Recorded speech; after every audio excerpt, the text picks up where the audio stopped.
আছেন যার মেন সমস্যা হচ্ছে, একটা আছে হচ্ছে সিয়াটিক নার্ভে, আরেকটা হচ্ছে হিপ জয়েন্টে, অর্থাৎ কিনা লাম্বারের হিপ জয়েন্টে আপনার মেন প্রবলেম। এবং সেখান থেকে অনেক সময় পেন একটা রেডিয়েট করে কোমরেরও L5S1 থেকে এখান থেকে রেডিয়েট করে করে আস্তে আস্তে করে চলে যাচ্ছে পায়ের দিকে। যদি এখন পায়ের দিকে পেনটা ওনার কম, আর আমি ওনাকে কয়েকটা সিটিং দিয়েছি, মেন এখন পেনটা ওনার এই থাই মাসেল অর্থাৎ কিনা পাইরিফর্মিস হ্যামস্ট্রিংয়ে কাফে কিছুটা আছে এবং হিপ জয়েন্টে। আসুন আমরা একটুখানি একটু ড্রয়িং করে দেখে নিই যে কোথায় ওনার সমস্যা।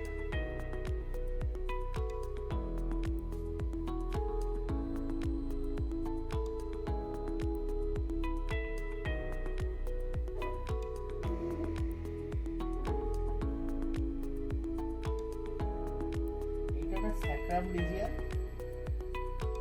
এখানে L5, L4 এবং L3। উনি যেটা বলছেন ওনার এই সাইড দিয়ে একটা পেন মোটামুটি লাগছে এই রিজিয়নটা, এবং স্যাক্রামের এন্ড রিজিয়নে একটা পেন লাগছে, আর এখানেও আগে পেনটা কিছুটা উনি ফিল করছেন, সেটা হিপের এই রিজিয়নটায় হচ্ছে। অর্থাৎ কিনা দুই সাইডে আমাদের যে ইলিয়াম বোনটা আছে, ইলিয়ামের লেফট সাইডে ইলিয়ামে ওনার কিন্তু পেনটা বেশি ফিল করছে। এখানটা পেন লাগছে একটু, আমি চাপ দিচ্ছি হালকা এখন পেনটা একটু ফিল করছে। আমরা স্যাক্রাম মোবিলাইজেশন করছি।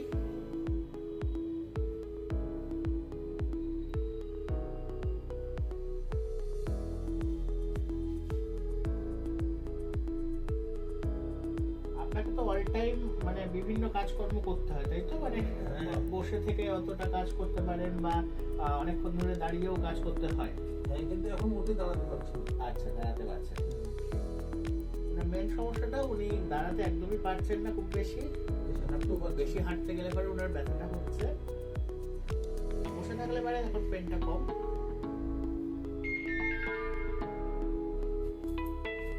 ড্রপ টেবিল ইউজ করছি।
হাঁটুতে মাঝে মাঝে একটু হ্যাঁ সমস্যা লাগে, পেছনটাই বেশি হচ্ছে। এখানটাতে বেশি লাগে।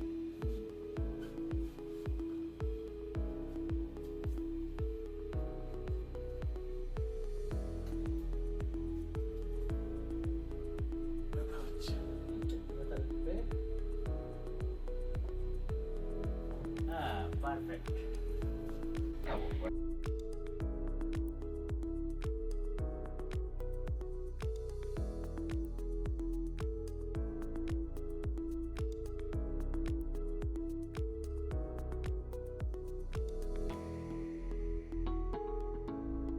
আমরা mulligan করছি hip joint এ।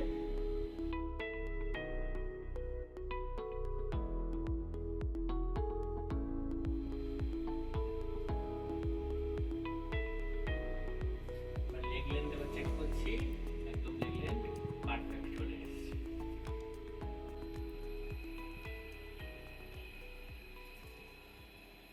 Percussion gun।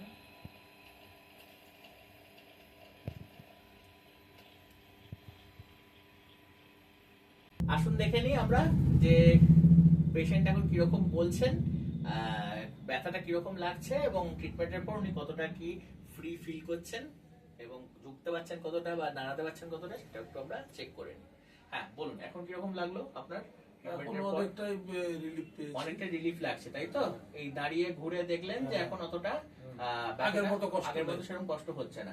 একবার একটু উঠে দাঁড়িয়ে একটু দেখিয়ে দিন কতটা আপনি উঠে দাঁড়াতে ইয়ে করতে পারছেন। এভাবে দাঁড়িয়ে আমি থাকতেই পারতাম না। হ্যাঁ, এখন আপনি এরকম ভাবে হ্যাঁ, দাঁড়াতে কিছুক্ষণ পারছেন। পারছি। আচ্ছা, একটু সামনের দিকে একটু ঝুঁকে একটু দেখান যে ঝুঁকতে পারছেন। হ্যাঁ, এতটা পর্যন্ত ঝুঁকতেও হ্যাঁ, পারছি। কোনো অসুবিধা কোনো কিছু হচ্ছে না। তো আপনারা দেখলেন উনি কিন্তু অনেক দূর থেকে এসেছেন, সাগরদিঘি মুর্শিদাবাদ থেকে এসেছেন। তো আমি ওনাকে আপাতত অ্যাডজাস্টমেন্ট করে অনেকটা বেটার করলাম, সঙ্গে আমরা কিছু এক্সারসাইজও ওনাকে করিয়ে দিয়েছি এবং কিছু এক্সারসাইজ দিয়েছি, সেগুলো উনি বাড়িতে যদি ভালো করে প্র্যাকটিস করেন খুব ভালোভাবে সেটা কিন্তু হবে। ওকে, ধন্যবাদ। ধন্যবাদ।